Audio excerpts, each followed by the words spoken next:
es un abuso y un delito en nuestro país. Es tarea de todos denunciarlo. Habla con tus hijos antes que otro lo haga. Si estás siendo víctima del grooming o conoces a alguien que lo sea, habla y comunícate con Grooming Argentina.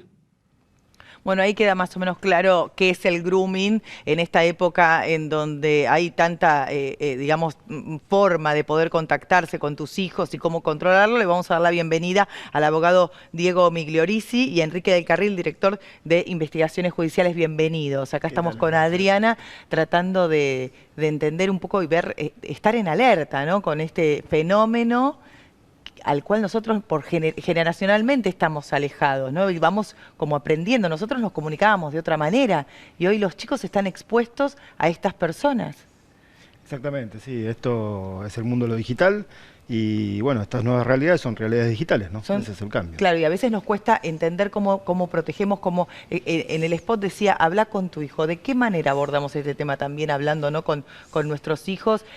¿Cómo estar alertas, cómo estar atentos hacia son víctimas de alguna de estas personas que se hacen pasar por menores e intentan un encuentro con estos chicos que están en situación de riesgo, ¿no? Sí, Internet hoy es una ventana al mundo, realmente es una de las invenciones más importantes que ha tenido el siglo pasado. Realmente estigmatizar Internet no es la forma, como hay algunas teorías de prohibir Internet a los chicos. Yo creo que todo lo contrario, hoy hay que acompañarlos, a los chicos más pequeños, acompañarlos siempre, y a los adolescentes, que es una cuestión que realmente es más compleja. La educación es la base. La educación es la base, que lamentablemente del otro lado del teclado puede haber un delincuente disfrazado con perfiles usurpados de niños, de personas mayores, de páginas que realizan promociones, eventos, pero la educación es la base y ante eso, ante cualquier anomalía en una comunicación, en un contacto, reportar a los padres y hacerla. Yo creo que prohibir Internet es imposible, ya lo veo como algo imposible. ¿Qué tipo de chequeo tienen que hacer los chicos y nosotros advertirle a los chicos que hagan cuando aparece alguien nuevo que les pide un contacto y con quien comienzan una relación virtual? Primero, preguntarse por qué, quién es el que los quiere contactar, chequear si realmente está dentro de los contactos conocidos y tener en cuenta de que realmente puede haber una persona que está intentando captar.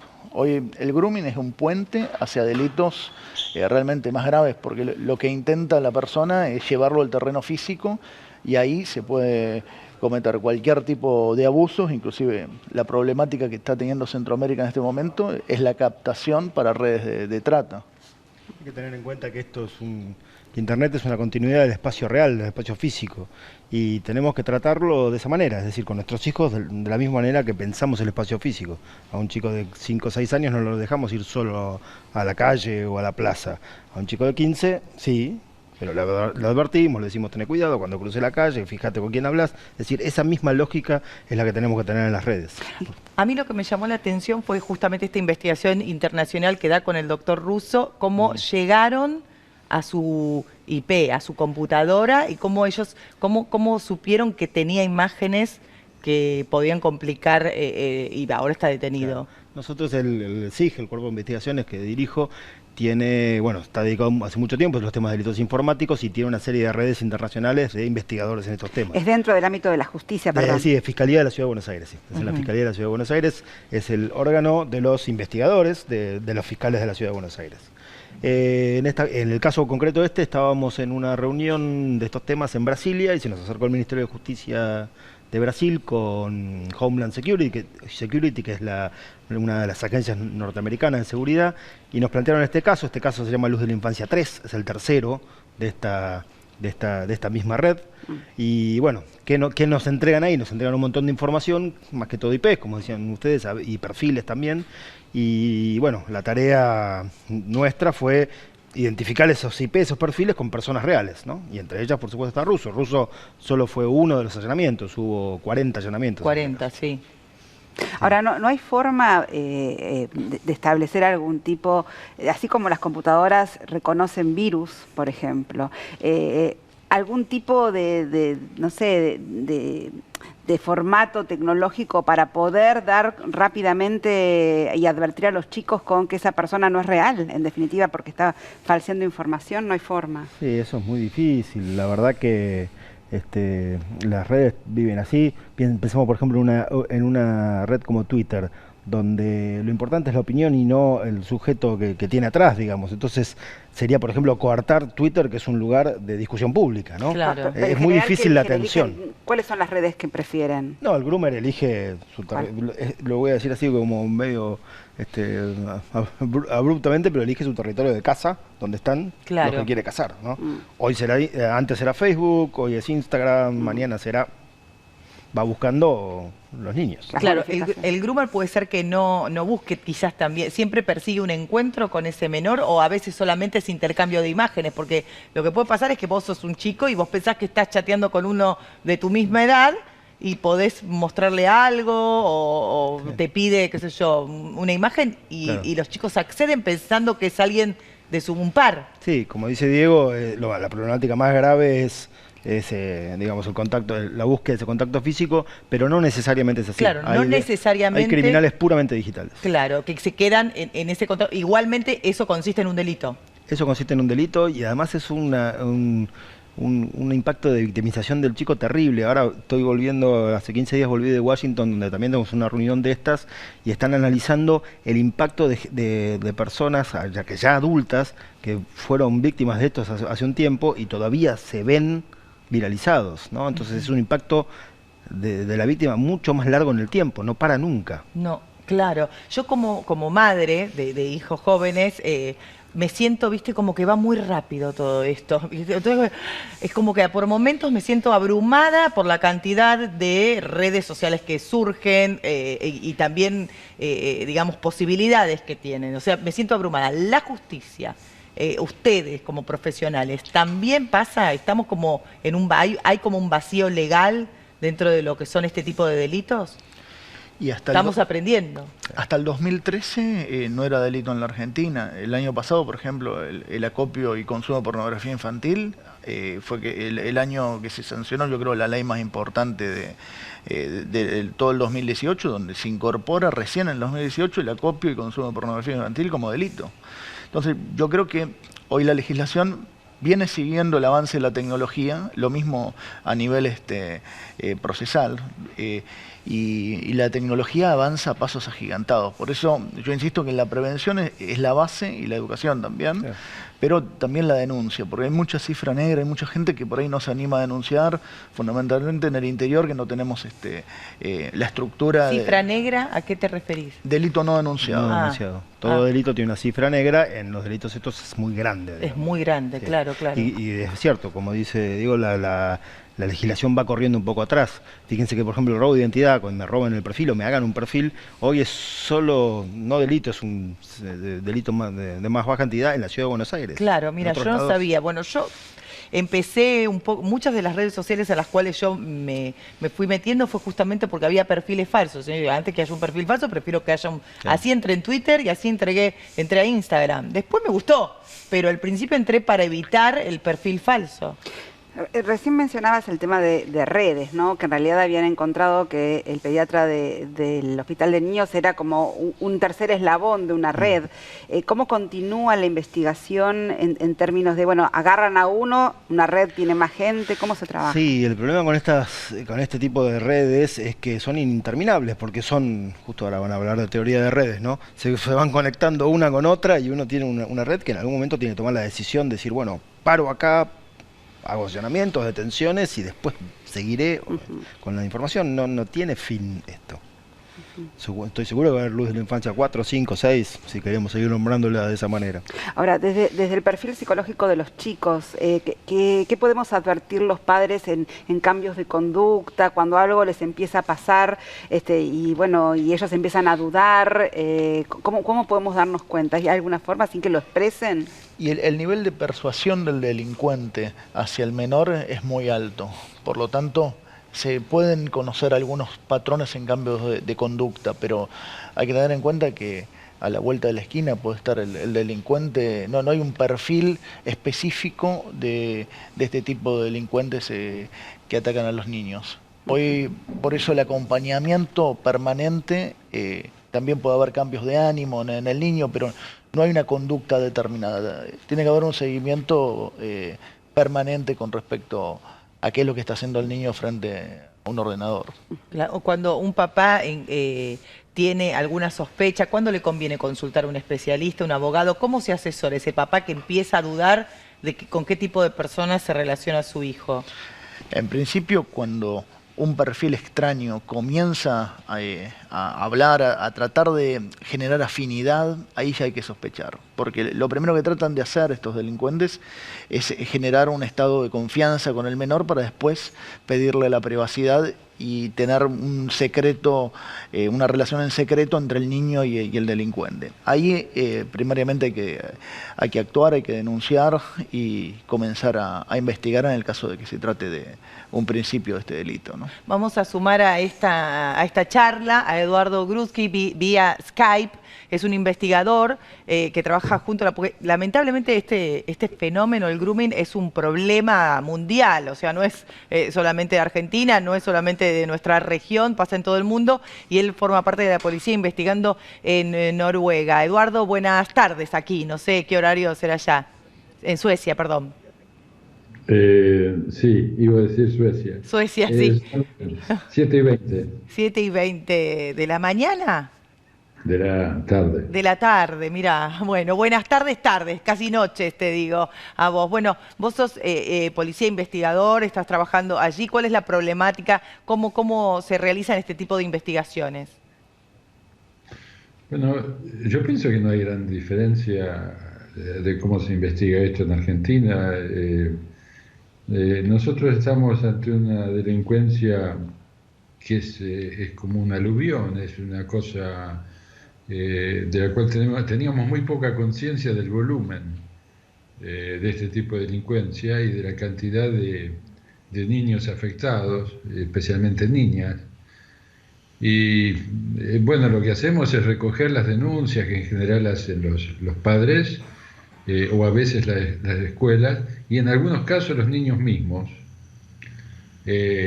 Hubo un ejemplo jocoso en mi trabajo hace unos días donde recibimos una denuncia policial que estaba relativamente incompleta y mi jefe llamó a la central donde reciben la denuncia y se quejó. Dice, ¿cómo puede ser que mandan una denuncia de esta manera, está incompleta? Dice, bueno, el que llamó tenía 9 años. Sí que entra por ese lado, por los padres, por algunos chicos, por la escuela.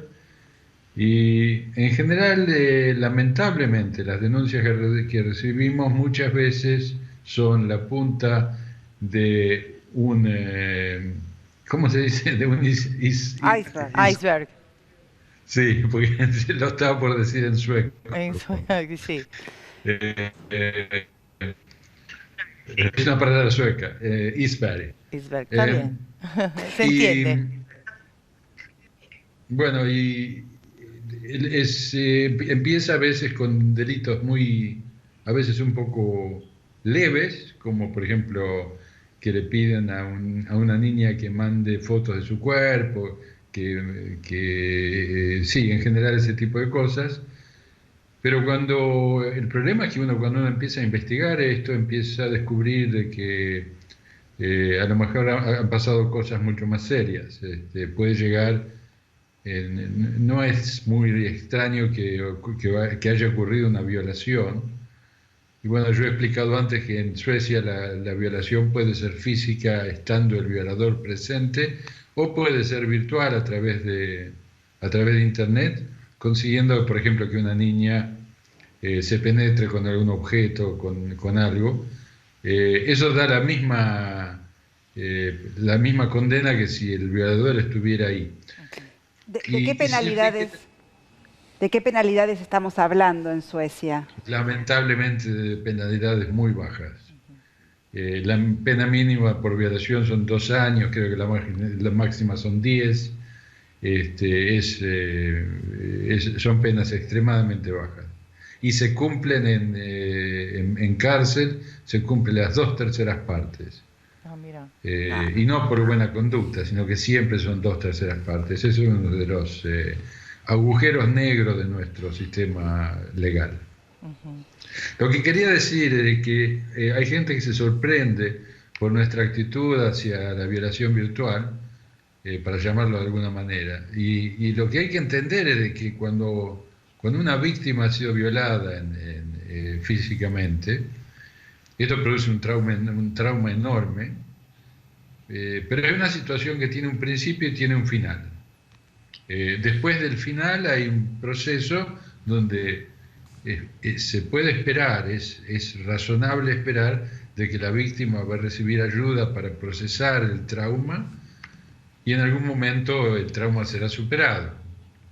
En el caso de la violación virtual, la violación virtual no acaba nunca. El violador y la niña van a estar muertos y la película de la violación todavía va a estar dando vueltas por internet. Sí, lamentablemente. Y en general son más mujeres, como vos decías, las que sufren, las que son víctimas de grooming. En general los pedófilos son casi todos hombres y la mayoría de las víctimas son nenas. Son temas que se habla en la escuela en Suecia. ¿Hay una actividad preventiva por parte de quienes educan? Bueno, yo no pienso de quienes educan, pero las escuelas encargan charlas de especialistas para que hablen con los niños, y ese es el motivo por el cual tenemos a veces denuncias hechas por niños de 9 y 10 años, porque han justo tenido una charla en la escuela y se dieron cuenta que esto es lo que me está pasando a mí y deciden llamar a la policía. Sí, las escuelas están tratando de acompañar esto que está pasando, claro. Eduardo, muchas gracias por este contacto, Gracias a usted. Gracias. Uno a veces tiene la tendencia a pensar que, bueno, que estamos atrasados de todos, pero más o menos este problema del grooming y el problema de la justicia, y como vamos investigando, vamos todos a la par. Nos vamos descubriendo esto en todos los lugares del mundo y somos víctimas todos. Sí, en el mundo digital hay que pensar que las fronteras están mucho más dibujadas de lo que ya estaban, digamos, ¿no? Claro, realmente... A mí lo que me llama la atención como que aparece el delito y ahí atrás va la investigación y la justicia, como que nos vamos sorprendiendo todo el tiempo. Le pasa como, por eso yo decía, a mí como mamá, digo, me siento agobiada y me parece que la justicia y las investigaciones van también detrás. Lamentablemente es así, pero pasa en el mundo.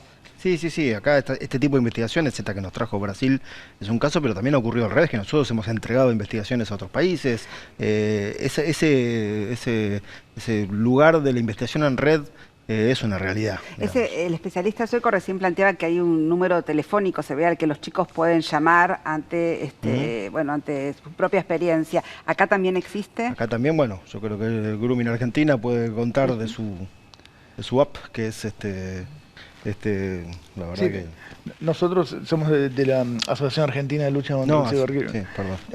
Recibimos consultas, como hay muchas ONG que reciben consultas y denuncias y se remiten directamente a las fiscalías de turno, se orienta a la víctima a dónde realizar ¿Hay un teléfono? ¿Cómo puede alguien, una madre o un chico llamarlos? Nosotros tenemos el correo electrónico, es contacto@cibercrimen.gov.ar y después hay muchas... La Fiscalía de la Ciudad tiene un 0800, que es el 0800-33 fiscal, donde uno puede llamar, y después también un correo electrónico, que es denuncias@fiscalías.gov.ar. Y bueno, también ahora hemos desarrollado recientemente en todas las comisarías de la Ciudad de Buenos Aires, es un proyecto en conjunto con la Policía de la Ciudad, hay unas cabinas donde se hace Skype con nuestros receptores en la Fiscalía que reciben la denuncia y toman... Qué loco que a veces los chicos decidan primero hacer la denuncia antes de hablar con sus padres. O sea, dicen esto me está pasando a mí y deciden ellos mismos hacer la denuncia y bueno... Es que es la reacción de los informáticos nativos. Claro. Bloquear. Claro. Clic. Esa es su reacción ante las redes. Claro. Entonces es mucho más natural eso que ir a hablar con alguien físico. Claro. Pero está bien, digo, está claro que todavía nos falta educación sexual. Imagínense que este tema que es relativamente novedoso en términos de tiempo, en las escuelas no es un tema del que se esté hablando, por lo menos no en forma planteada en el, no sé, en la currícula del año, ¿no? Por la educadora. Bueno, las ONG como ellos tienen mucha injerencia en estos temas. La verdad que es un trabajo que para nosotros los investigadores, lo que hacen ellos es fundamental. Porque Sí, es muy importante, yo creo que se incorpore a la currícula, porque es prevención a futuros delitos, futuros daños contra un niño que puede tener secuelas o las tiene totalmente irreversibles. Y la denuncia y la educación es la base. Bueno, tenemos que tener en cuenta que el nivel de reincidencia del atacante sexual es altísimo. Y si no se lo denuncia, no se lo puede investigar ni se lo puede detener. Sí. Bueno, muchas gracias. La verdad que es importante tenerlo en cuenta. También de alguna manera informar a los padres qué es lo que está pasando con el grooming, qué es el grooming, a qué prestarle atención, a dónde dónde puede ir a denunciar. No, y ponernos exigentes también como padres, que sea un tema que se hable en las escuelas, que el Estado obligue a que se hable. Claro, Y la que haya ESI. un número sencillo, un 120, o sea, una forma fácil de que cualquier chico disque y tenga alguien que lo ayude. Tal cual, que dentro de varios frentes, Sí, ¿no? La escuela y nosotros casa. estamos desarrollando estrategias en las redes porque ya el chico no llama, ya a esa edad Nadie no se llama, llama. Entonces claro. la estrategia tiene que ser en las redes. digamos, Claro, ¿no? tal cual. Entonces, Los chicos están claro, súper... A mí me una parece... app, un botón, ese es el lugar donde vamos a hacer Claro, más. Internet es un lugar maravilloso que nos ha dado un montón de satisfacciones a todos, pero también le ha dado herramientas a personajes nefastos a que tengan comunicación directa con los chicos, lamentablemente, y a eso hay que prestarle más atención que nunca, sobre todo por nuestros hijos. Muchas gracias. Gracias a ustedes.